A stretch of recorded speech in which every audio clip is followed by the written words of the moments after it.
All right, so growth capital and recapitalizations. Gary Kohler representing Air T.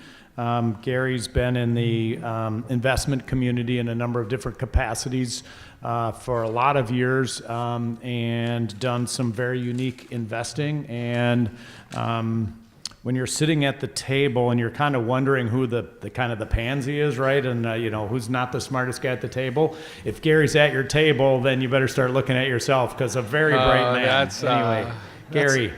That's the worst setup ever. I've known Rick for I can't even measure years, just decades. Well, we used to both have dark hair back in the day. So. And he was the kid. So so Rick wants me to talk about growth capital, which is, there are as many business models as there are in this room. There are more business models for venture capital and growth capital. So I really can only speak to the area intelligently. I can only speak to the area where we participate. So I'll give you a little bit of background about who I am, who I'm with. I spend most of my time running a small cap growth portfolio of public companies. But I sold my company last year to Air T. And Air T is a publicly traded holding company run by Nick Swenson, who wanted to be here today but couldn't.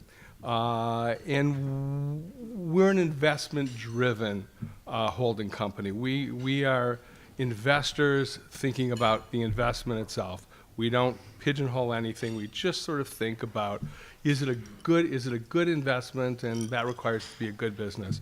So what we do is we participate in the area of growth capital for companies who for the companies that are past the startup phase.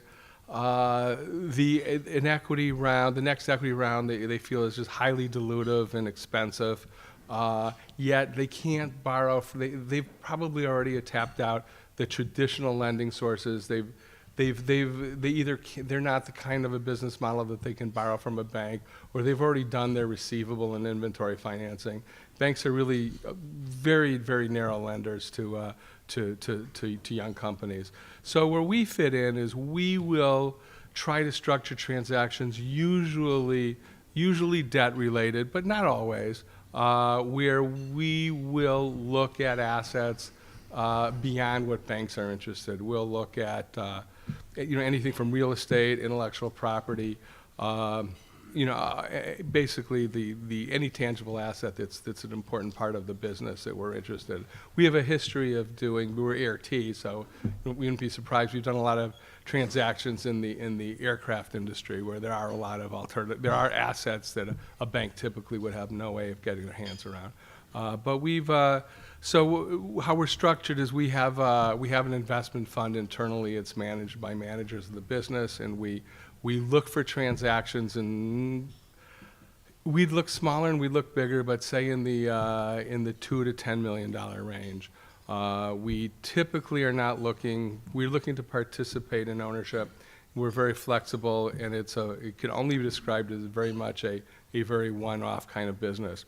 In the broader question of growth capital, there are lots of people who do what we do, but this area of growth capital, other than just the next round of equity, is it's really not the most organized area. There's lots and lots of ways to get together with lots of venture capitalists, but when you're starting to look at these alternative lender sorts of to lend in the venture space, it's not the most organized area, and you have to bang on a lot of doors and turn over a lot of rocks to see if someone will do a transaction of sort of the kind of nature that we do. We're not the only ones that do it, but it's not a highly organized group. Okay.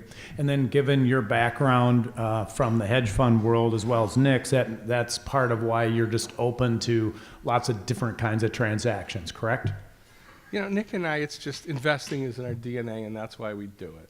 We like little companies. We've been in, between both of us in our careers. Nick's more of a credit guy, more of an equity guy.